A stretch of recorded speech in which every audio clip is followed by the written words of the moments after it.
Hello and welcome to Michelle Vegan Talks. Although today we are not talking about veganism, we are talking about George Floyd and the Derek Chauvin trial. So what you're seeing in front of you, and I'm playing it with the sound off, and I'm just going to talk and not edit it. It's Michelle in the raw, because this is really important. Now, I got this from Rebecca Brooks' channel, so I'll leave a link to Rebecca's video below, where she's got the police body cam with the sound on, so you can get all of the context. This is the police detaining George Floyd almost a year to the day before his very untimely death on the 25th of May, 2020. So I think this reads, because you Americans get the dates the wrong way around, I think this reads the 6th of May, 2019. I read it as the 5th of June, but I think you read it as the 6th of May. But whichever one, it's almost a year to the day, whichever side we go on, right? And there's almost an identical situation starting to occur. So for whatever reason, the police are detaining George and the other person in the vehicle, and he is very upset. He's very distressed. It's very clear that he's scared of the police. He's suffering from what can be deemed anxiety. Some of you may think of this as some kind of conscious manipulation tactic to make the police feel sorry for him, or to make the police not arrest him. But for me, as a psychologist and as a human being, I read this as somebody who is suffering from anxiety. So they get him out of the car. He's concerned about being shot, which is exactly the same as his first encounter with the officers that unfortunately took his life, allegedly, because it's not a conviction yet, on the 25th of May 2020. So they pointed a gun at him within like seconds of meeting him. And very upsetting sight to see. In this instance, the officers did act with compassion. They were firm. The initial officer shouted at him and said, "Get your hands on the dash! Get your hands on the dash. It's not difficult. Just get your hands on the dash." Right? Because he could pull a gun, I guess. A complete stranger could pull a gun. So they get him out the car with no issues. They cuff him with no issues. He has some concern about getting in the back of the car. He starts crying, and you'll see him get in the car. Now, that's different than what happened on the 25th of May 2020, because these officers calmed him down. They calmed him down. Once they got the cuffs on him, once they'd secured him, they started talking more calmly to him. There was one officer with George, another officer searching the vehicle, and another officer dealing with the other person, I believe. There was no crowding of him. There was no trying to wrangle with him. And basically, they treated him, they did their jobs right. They treated him with compassion. They were firm. They detained him. They did enough to secure their own safety. And they got him in the car. He didn't like going in the car. He's a big guy. That the back of those squad cars are very cramped and like cage-like. But he got in the car. Now, he's crying all the way to the police station, and the female officer kept saying, George, relax, relax, relax. And he got there, no problems whatsoever.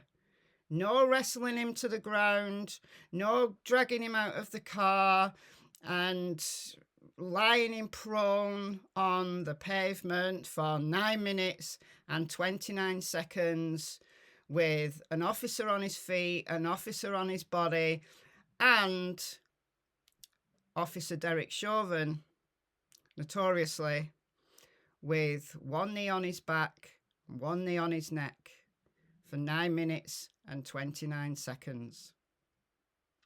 So as we let this play, let's talk about the Derek Chauvin trial. So yesterday, the closing speeches happened. Very long day for the jurors. Very long closing speech from the prosecution. And then Eric Nelson, the defence. And then rebuttal by the prosecution. It was a long day. After which the jury were sent to the deliberation room to begin, however long it takes, to make that decision as to what, if ever, if any, that's the word, as to what offence, if any, Derek Chauvin is going to be convicted of. So the choices are 2nd degree murder, 3rd degree, and then manslaughter. So that happened. Now, there were some interesting components to that day, to yesterday. Eric Nelson, defence, tried to claim a mistrial because of the media about the case, and he claims that and he did mention this at some point during the trial, actually, that they should have sequestered the jury from day one, so that it means they're not allowed contact with anybody else, they're not allowed contact with the outside world. And the judge said no. He's instructed them not to watch the news, not to listen to media. And I think Eric Nelson had a point, definitely had a point, that it's impossible not to read the media in a case that's so high profile as this. Right, some of you know this, but some of you might not. I was a jury member last year here in the UK, February last year into March, on a murder trial.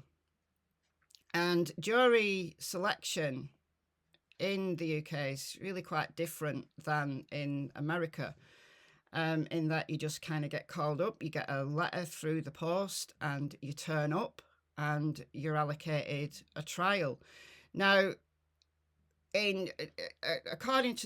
depending on the judge's discretion, they can make some elements of selection. So in the case of the trial I was on, they actually took 30 down to the court, and we all had to fill in questionnaires to say whether we knew anybody in the room, whether we knew any of the officers in the gallery, whether we knew any of the barristers, whether we knew any of the families in the gallery, whether we knew the defendants, and then we had this questionnaire. I mean, that would be standard anyway, right? Juries are meant to be completely independent, but we had this questionnaire to fill in that, we didn't know anything to do with this person, that pub, that situation.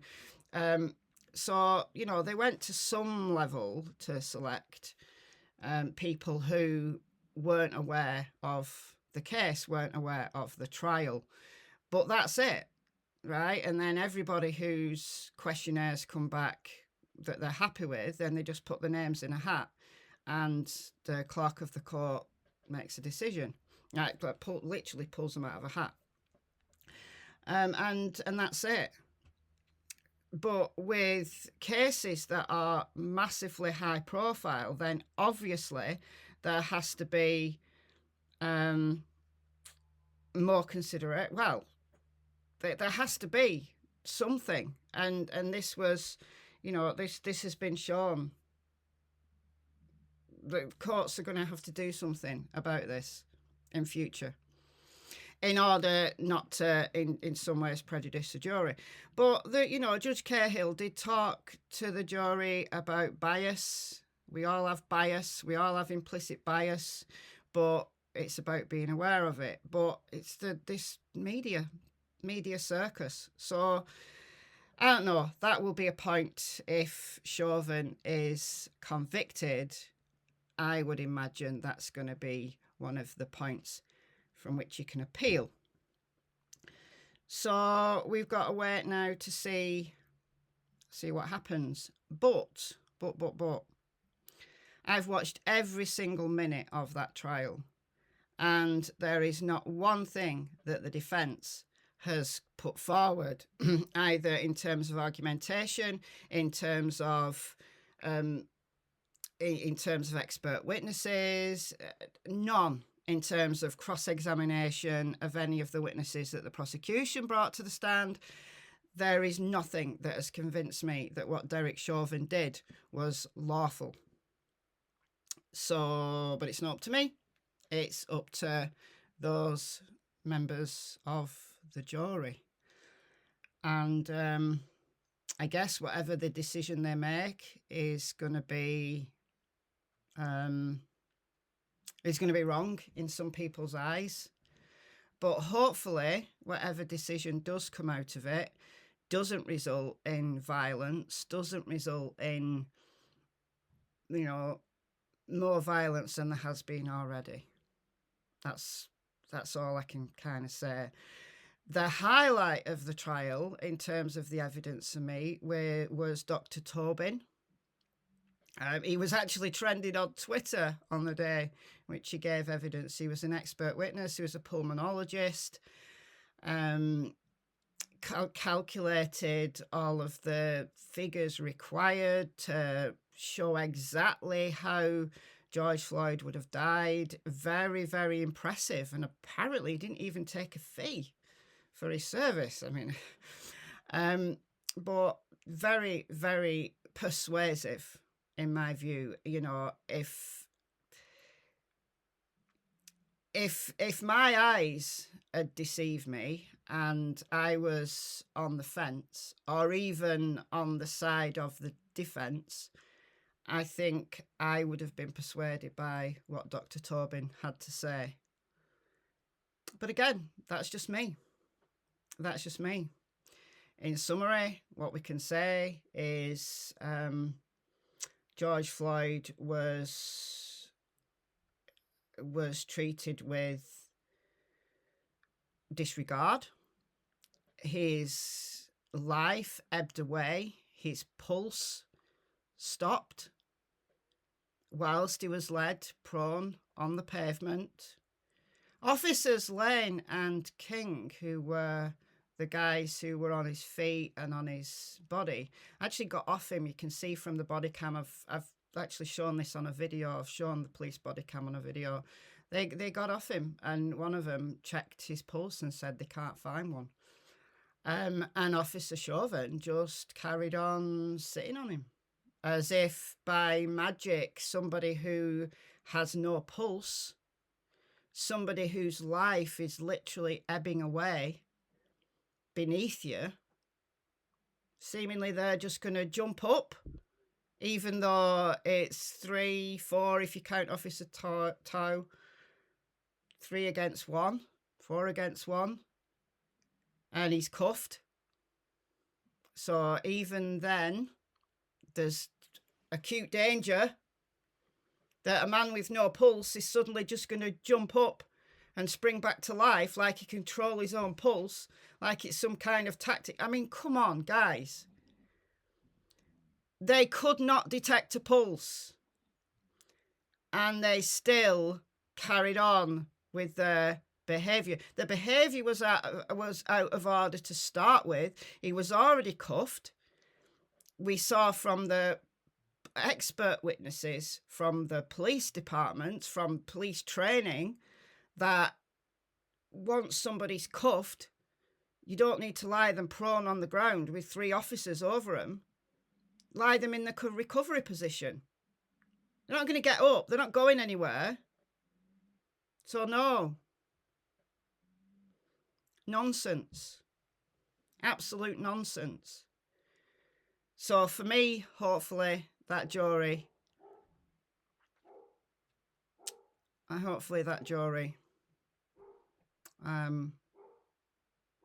whatever they do is going to be wrong. But I want to see some justice. I absolutely want to see some justice, because nobody should be treated like that. It doesn't matter whether they've had prior arrests. It doesn't matter whether they're on drugs.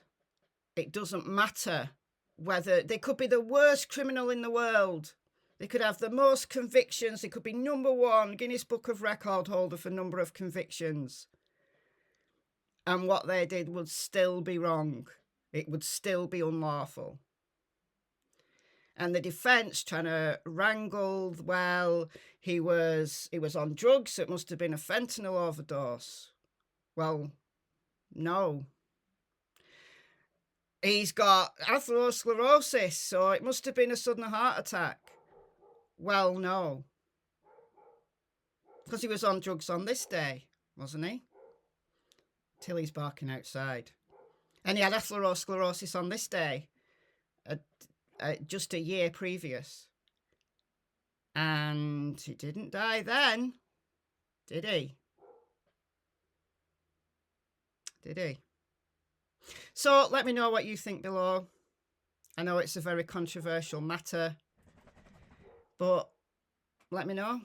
I've been Michelle Vegan Talks, and bye guys. Got to go and tell Tilly to stop barking now.